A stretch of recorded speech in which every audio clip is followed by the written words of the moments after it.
જૂનાગઢની અંદર 55 આગાહીકારોએ ભેગા થઈને 150 આગાહી કરી। જો આગાહી સાચી પડી તો વરસાદ ઇંચમાં નહીં ફૂટમાં થશે। ગુજરાત અને દેશમાં ચોમાસાના આગમનના દિવસો ગણાઈ રહ્યા છે। કેરળથી માત્ર 100 કિલોમીટર દૂર જ છે ચોમાસું, ત્યારે ગુજરાતના ખેડૂતો પણ આતુરતાપૂર્વક ચોમાસાની રાહ જોઈ રહ્યા છે। ચોમાસાના આગમન પહેલા મોટાભાગના ખેડૂતોએ આગોતરી વાવણી પણ કરી દીધી છે। ત્યારે ગુજરાતમાં કેવો વરસાદ પડશે તેને લઈ જૂનાગઢમાં રાજ્યભરના આગાહીકારો એકત્ર થયા હતા। જૂનાગઢ કૃષિ યુનિવર્સિટીમાં એકત્ર થયેલા ગુજરાતભરના 50 થી વધુ આગાહીકારોએ 100 થી પણ વધુ આગાહી કરી। જો તેમણે કરેલી આગાહી સાચી પડી તો આ વખતે ગુજરાતમાં એવો વરસાદ પડશે કે જેને ઇંચમાં નહીં ફૂટમાં માપવો પડશે। તો જૂન માસમાં વાવાઝોડાની વણઝાર જોવા મળી શકે। આગાહીકારોના મતે આ વખતે ગુજરાતમાં રાજ્યના 4 જિલ્લામાં થશે અત્યંત ભારે વરસાદ। ઉત્તર ગુજરાતના ખેડૂતો માટે થોડી ચિંતાજનક સ્થિતિ। વરસાદ પણ અત્યંત તોફાની રહેવાનું અનુમાન। આગાહીકારોના મતે આ વખતે ચોમાસું લાંબો સમય ચાલશે। નવી સિસ્ટમ ગુજરાતમાં આપશે મુશળધાર વરસાદ। જુલાઈથી ગુજરાતમાં ધનાધન વરસાદ શરૂ થશે। આ વખતે પૂર આવશે પણ નુકસાન નહીં થાય। જૂનાગઢના રમણીક વામજાના મતે આ વખતે 55 થી 60 ઇંચ સુધીનો વરસાદ થઈ શકે। ગુજરાતમાં 6 થી 17 જૂનમાં પહેલી વાવણી થશે। ગુજરાતના ખેલૈયાઓના રંગમાં ભંગ પાડશે વરસાદ। આ વખતે પણ વરસાદ વિલન બની શકે છે। ગુજરાતના ખેલૈયાઓના રંગમાં ફરી મેઘો પાડશે ભંગ। આ વખતે પણ ગુજરાતમાં નવરાત્રીએ રાસ રમવા માટે વરસાદ આવશે। આ વખતે વરસાદ વિલન બની શકે છે। જૂનાગઢમાં વર્ષા વિજ્ઞાન પરિસંવાદમાં આગાહીકારોએ મોટી આગાહી કરી। આગાહીકાર રમણીકભાઈ વામજા અને ભીમાભાઈ ઓડેદરાનો નવરાત્રી અંગે વર્તારો। આગાહીકાર રમણીકભાઈ વામજાની મોટી આગાહી, નવરાત્રીમાં ગરબા સમયે જ થઈ શકે છે ભારે વરસાદ। 26મી સપ્ટેમ્બરથી હાથિયા નક્ષત્ર બેસશે। ચિત્રા હાથિયા નક્ષત્રમાં પાછોતરો વરસાદ થશે। વર્ષા ઋતુ પૂર્ણ થતા આસો સુદ આવી શકે છે। નોરતા એટલે શરદ પૂનમ સુધી નોરતાની અંદર અતિ ભારે વરસાદ થશે, કારણ કે હાથિયા નક્ષત્ર ચિત્રા નક્ષત્ર પાછળ વરસાદ થશે। જૂનમાં ફરી આંધી વંટોળ અને ગાજવીજ સાથે વરસાદ થઈ શકે છે। તબાહી મચાવી શકે છે। અંબાલાલ પટેલની તારીખો સાથેની આગાહી। દેશના ખેડૂતો માટે આનંદના સમાચાર આવ્યા છે। બસ હવે થોડા જ દિવસોમાં વરસાદની એન્ટ્રી થશે। ભારતમાં ચોમાસાની શરૂઆતની હવે ઘડીઓ ગણાવા લાગી છે। ચોમાસાની સ્પીડમાં વધારો થયો છે। હવામાન વિભાગના કહેવા પ્રમાણે ચોમાસાએ ગતિ પકડી છે। ચોમાસું કેરળથી હવે માત્ર 100 કિલોમીટર જ દૂર છે। બંગાળની ખાડીમાં ચોમાસાને લઈને ભારે હલચલ થઈ રહી છે। હાલ બંગાળની ખાડીમાં લગભગ મધ્ય ભાગમાં ચોમાસું પહોંચી ગયું છે। બીજી તરફ દેશમાં રેલમ વાવાઝોડાના ભણકારા સંભળાઈ રહ્યા છે, ત્યારે ગુજરાતમાં આંધી વંટોળનું જોર વધશે। અંબાલાલ પટેલે આગાહી કરી છે કે 8 જૂનથી દરિયામાં પવનો બદલાશે। મેના અંતમાં અને જૂનની શરૂઆત અરબ સાગરમાં થશે હલચલ। 8 થી 14 જૂનમાં ચોમાસાની શરૂઆત થવાની શક્યતા છે। 14 જૂનથી 28 જૂન સુધીમાં વરસાદ થશે। 21-22 જૂનમાં આંધી વંટોળનું જોર વધારે રહેશે। જુલાઈ ઓગસ્ટમાં વરસાદ થશે।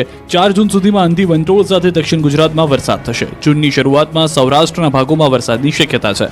બીજી તરફ હવે લોકો ગરમીમાંથી રાહત ક્યારે મળશે તેની રાહ જોઈ રહ્યા છે। ત્યારે હવામાન નિષ્ણાત અંબાલાલ પટેલનું અનુમાન છે કે આગામી 48 કલાક બાદ મહત્તમ તાપમાનમાં ધીમે ધીમે ઘટાડો જોવા લાગશે અને ગરમીમાંથી આંશિક રાહત મળશે। વડોદરાના ખંડેરાવ માર્કેટમાંથી પૈસાની ચોરી કરતી ગેંગ ઝડપાઈ છે। પોલીસે શરૂ કરી છે કાર્યવાહી। વડોદરા ખંડેરવા માર્કેટમાં ખરીદી કરવા જતા હોય તો પૈસા ચોરતી ગેંગથી સાવધાન રહેજો। વેપારીઓ અને રેકડી ધારકો પણ ચેતીને રહેજો, કેમ કે માર્કેટમાં પૈસા ચોરતી ગેંગનો આતંક સામે આવ્યો છે। વડોદરામાં ખંડેરાવ માર્કેટ પાસે પૈસા ચોરી કરતી ગેંગ સામે આવી છે। ખંડેરાવ માર્કેટ પાસે જાહેર માર્ગ પર ફ્રૂટના પથારા પર વેપારીનું પર્સ ચોરી કરતી મહિલા કેમેરામાં કેદ થઈ છે। મહિલા વેપારીના પર્સમાં મૂકેલા 9000 ચોરી કરી ટોળકી ફરાર થઈ ગઈ। સમગ્ર ચોરીના સીસીટીવી ફૂટેજ સામે આવ્યા। દ્રશ્યોમાં જોઈ શકાય છે કે એક મહિલા ફ્રૂટ વેચી રહી છે, ત્યારે પાછળથી બુકાનીદારી એક મહિલા આવે છે અને મહિલાનું પર્સ ચોરી ભાગી જાય છે। પર્સમાં મૂકેલા 9000 ચોર ટોળકી લઈ જતા મહિલા વેપારી મુશ્કેલીમાં મુકાઈ ગઈ। દ્વારકામાં 2 આંખલાઓનું 2 કલાક સુધી રસ્તા ઉપર દંગલ જોવા મળ્યું। રસ્તા પર જોવા મળ્યો સન્નાટો। દ્વારકામાં ફરી એકવાર આંખલાનો આતંક સામે આવ્યો છે। ભરબજારમાં અડધો કલાક સુધી આંખલા યુદ્ધે ચડતા બજારમાં સન્નાટો છવાઈ ગયો। બેટ દ્વારકામાં સવારના સમયે 2 આંખલાઓ જાણે એકબીજાના દુશ્મન હોય તે રીતે બાખડી પડ્યા। આંખલા વોરના કારણે સ્થાનિકો પરેશાન થઈ ગયા। બજારમાં દોડધામ મચી ગઈ। આંખલાઓ એવા ઝઘડ્યા કે એની આડે જે આવ્યું તે બધું જ કચ્ચરઘાણ થઈ ગયું। વેપારીઓના માલ સામાનનું કચ્ચરઘાણ વળી ગયો। આંખલાઓએ રોડને બાનમાં લેતા લોકોમાં ડર જોવા મળ્યો। ગરમી વધતા જ રાજ્યમાં પણ આગની ઘટનાઓ વધી। 3 આગની ઘટનાઓ 24 કલાકમાં નોંધાઈ। ગુજરાતમાં આકાશમાંથી અગનગોળા વરસતા આગની ઘટનાઓનું પ્રમાણ વધ્યું છે। ત્યારે અંકલેશ્વરમાં અમન માર્કેટ યાર્ડ ભડકે વળી હતી। નેશનલ હાઈવે પર માર્કેટમાં આગ લાગતા અફરાતફરી મચી ગઈ। ડીપીએમસી અને પાનોલીના ફાયર ફાઈટરે ઘટના સ્થળે પહોંચી આગને કાબૂમાં કરી। આગ લાગતા લાખો રૂપિયાનો સામાન બળીને ખાખ થઈ ગયો। આ બાજુ અમદાવાદમાં ખાનગી બસ સળગી. નરોડા મુઠિયા ટોલ નાકા નજીક જ આગ લાગતા નાસભાગ મચી હતી. આ તરફ ખેડા જિલ્લા કલેક્ટરના નિવાસમાં આગ લાગી. નડિયાદના પીજ રોડ પર કલેક્ટર બંગલોના રૂમના એસીમાં શોર્ટ સર્કિટના કારણે આગ લાગતા દોડધામ મચી. સુરતના ધુલિયાની અંદર ટામેટા ભરેલો ટ્રક પલટી મારતા રસ્તા ઉપર ટામેટા જ ટામેટા થઈ ગયા અને ટ્રકનો બુકડો બોલી ગયો. બારડોલી હાઈવે પર ટ્રક પલટી મારતા ટામેટાની રેલમછેલ થઈ ગઈ. બારડોલી નજીક ધુલિયા નેશનલ હાઈવે પર ગમકવા અકસ્માત સર્જાયો. મહારાષ્ટ્રથી આવેલી ટામેટા ભરેલી ટ્રક ધુલિયાથી સુરત જઈ રહી હતી ત્યારે હાઈવે પર પલટી મારી ગઈ હતી. આ ગોજારા અકસ્માતમાં 3 લોકોના કમકમાટી ભર્યા મોત થયા જ્યારે 7 લોકોની ઈજા થઈ. મહારાષ્ટ્રના સતારાથી ટામેટા ભરેલી ટ્રક ધુલિયા હાઈવે પરથી સુરત તરફ જઈ રહી હતી. સુરતની પીએમસી માર્કેટમાં ટામેટા ડિલિવરી કરવા આ ટ્રક નીકળી હતી. આ ટ્રક બારડોલી નજીક કિકવાડ ગામની સીમ પાસે પહોંચી ત્યારે અકસ્માત થયો હતો. ટેમ્પો ચાલકે સ્ટીયરિંગ પરથી કાબુ ગુમાવતા અચાનક ટેમ્પો પલટી મારી ગયો. ટેમ્પામાં મોટા પ્રમાણમાં કેરેટમાં ટામેટા ભરેલા હોય. ટેમ્પો પલટી મારતા કુલ 10 વ્યક્તિઓ કેરેટ નીચે દબાયા હતા. ઈજાગ્રસ્તોને તાત્કાલિક બારડોલી ખાતે ખાનગી હોસ્પિટલમાં ખસેડવામાં આવ્યા હતા જ્યારે ટામેટાની રોડ પર રેલમછેલ થઈ ગઈ. રાજ્યની અંદર સ્માર્ટ મીટરનો વિરોધ હજી પણ યથાવત છે. વીજ કચેરીઓ પર લોકોએ કર્યું હલ્લાબોલ.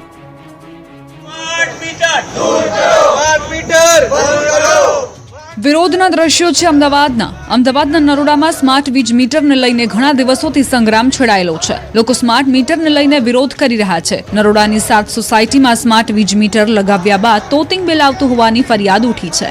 અધધા બિલ ફટકારી દેવામાં આવતા લોકોની હાલત ખરાબ થઈ ગઈ, જેથી કંટાળીને લોકો જીઈબીની ઓફિસે ધરણા પર બેઠા. નરોડાની પ્રથમ પ્રાયોરિટી સાથે 7 સોસાયટીના લોકો વિરોધ પ્રદર્શન કરી રહ્યા છે.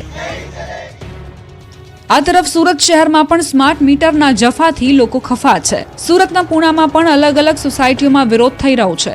સ્માર્ટ વીજ મીટરમાં 3 ગણા વીજ બિલ આવતા હોવાની ફરિયાદ ઉઠી રહી છે, જેથી લોકોને પડતી મુશ્કેલી અને વિવિધ સમસ્યાને લઈ જિલ્લા કોંગ્રેસ સમિતિના નેજા હેઠળ બેઠક યોજાઈ હતી. આ બેઠકમાં ગ્રાહકોને પડતી મુશ્કેલી અંગે ચર્ચા કરાઈ હતી. વડોદરાની MS યુનિવર્સિટીમાં વિદ્યાર્થીઓનો હોબાળો. વાગી રહી છે થાળી, થઈ રહ્યો છે હલ્લાબોલ. દરવાજા કૂદી રહ્યા છે વિદ્યાર્થીઓ. પોલીસ છે તૈનાત. આ દ્રશ્યો છે વિવાદોમાં રહેતી વડોદરાની MS યુનિવર્સિટીના. વડોદરાની મહારાજા સયાજીરાવ યુનિવર્સિટી ફરી વિવાદમાં આવી છે. MS યુનિવર્સિટીમાં વિદ્યાર્થીઓના અનામતના મામલે NSUI એકત્ર થઈ હલ્લાબોલ કર્યો. છાત્રોએ ધરણા પર બેસીને થાળીઓ વગાડી. હિડક ઓફિસમાં જ લોકલ વિદ્યાર્થીઓના ક્વોટા રદ ન કરવાની માંગ સાથે NSUI વિરોધ નોંધાવી સૂત્રોચ્ચાર કર્યા. આ અંગે યુનિવર્સિટી વિજિલન્સ ઓફિસર NSUIના 3 વિદ્યાર્થીઓ સામે પોલીસ ફરિયાદ નોંધાવી. યુનિવર્સિટી સત્તાધીશોએ સયાજીગંજ પોલીસ સ્ટેશનના NSUIના ઉપપ્રમુખ સુઝાન લાડમેન સહિત 3 સામે ફરિયાદ નોંધાવી છે. હિંમતનગર શામળાજી હાઈવે 4 કલાક બંધ રહેતા 5 કિલોમીટર લાંબી લાઈન જોવા મળી.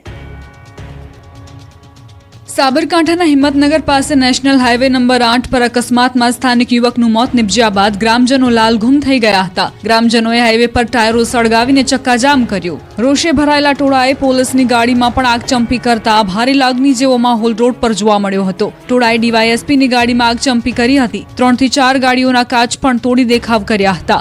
સ્થિતિ વકરતા પોલીસે ટીયર ગેસના સેલ છોડ્યા હતા. હિંમતનગર શામળાજી નેશનલ હાઈવે 8 પર ગામડી ગામના લોકો અને પોલીસ સામસામે આવી ગયા. લોકોએ હાઈવે પર પથ્થર લાકડાઓ મૂકી બ્લોક કરી દીધો હતો. હાઈવે પર ટાયર સળગાવી વિરોધ કર્યો હતો, જેના કારણે હાઈવે 2 કલાક સુધી બંધ રહ્યો હતો. રોડ પર વાહનોના થપ્પા લાગી ગયા હતા. ચક્કાજામના પગલે હાઈવેની બંને તરફ વાહનોની લાંબી લાઈનો લાગી. 5 કિલોમીટરથી વધુ લાંબો ટ્રાફિક જામ થઈ ગયો હતો. ગામભોઈ પોલીસ ઘટના સ્થળે પહોંચતા ટોળાએ પોલીસને દોડાવી હતી. પોલીસને પણ લોકોને સમજાવતા પરસેવો છૂટી ગયો હતો. 2 કલાક બાદ લોકો સમજવા તૈયાર થતા પોલીસે ચક્કાજામ હટાવીને હાઈવે ખુલ્લો કરાવ્યો. ગ્રામજનોનું કહેવું છે કે અહીં અવારનવાર અકસ્માત સર્જાય છે. અકસ્માતમાં ઘણાય નિર્દોષ લોકો પોતાનો જીવ ગુમાવે છે, જેથી ભવિષ્યમાં કોઈ નિર્દોષ ભોગ ન લેવાય એ માટે અહીં તાત્કાલિક ફ્લાયઓવર બનાવવામાં આવે. આ તરફ અમદાવાદ શહેરની અંદર ટાઇલ્સનો જથ્થો ગાડી પર પડતા ગાડીનો ભૂક્કો બોલી ગયો. અમદાવાદમાં કારનો કચ્ચર ઘાણ નીકળી ગયો. અમદાવાદમાં સીટીએમ પાસે ચુનીલાલ પાર્ક પાસે દિવાલ ધરાશાયી થતા વાહનોને નુકસાન થયું. દિવાલ અને તેનો શેડ તૂટતા ટાઇલ્સનો જથ્થો કાર પર પડ્યો હતો. કાર પર પથ્થર પડતા કારને મોટું નુકસાન થયું તો એક બાઇકને પણ નુકસાન થયું હતું. ઘટના અંગેની જાણ થતા ફાયર વિભાગની ટીમ ઘટના સ્થળે પહોંચી હતી. ધારીના ગામડામાં ધોળા દિવસે સાવજે કર્યો શિકાર. લંચ માણતો હોય તેવો વિડીયો થયો વાયરલ. અમરેલીના ગામડાઓ સુધી સાવજો પહોંચી રહ્યા છે ત્યારે ધારીના ગોપાલ ગ્રામમાં એક સાવજે થોડા દિવસે પશુનું મારણ કર્યું. સાવજના દિવસે આંટાફેરાના કારણે ગામમાં દહેશત ફેલાઈ ગઈ. સાવજના ડરના કારણે લોકો ઘરમાં જ પુરાયેલા રહ્યા. એટલું જ નહીં, ધારીના જર અને મોરજર ગામની સીમમાં સિંહના આંટાફેરા વધતા લોકોમાં દહેશત વધી. સાવજો ગામમાં પ્રવેશતા અફરાતફરી સર્જાઈ હતી. આ બાજુ કાળઝાળ ગરમીમાં મનુષ્યોની સાથે વન્ય પ્રાણીઓ પણ ત્રાહિમામ પોકારી ગયા છે. સાવરકુંડલામાં 44 ડિગ્રી તાપમાન થતા જ સાવજ પણ પરેશાન નજરે પડ્યા. ગોબા નજીક પાણી માટે વલખા મારતા સિંહના દ્રશ્યો કેમેરામાં કેદ થયા. મહેસાણાના નંદાસણની અંદર માખીઓનો ઉપદ્રવ વધી ગયો છે, જેના કારણે લોકો ત્રાહિમામ પોકારી ઉઠ્યા. મહેસાણાના નંદાસણાના ગામડાઓમાં ગરમી વધતા માખીઓનો ઉપદ્રવ વધ્યો છે. નંદાસણના ધનાલી સહિતના ગામડાઓમાં ઘરે ઘરે માખીઓનો ત્રાસ વધતા લોકો પરેશાન થઈ ગયા છે. ઘરે ઘરે માખીઓનું ઝુંડ આવી ચડતા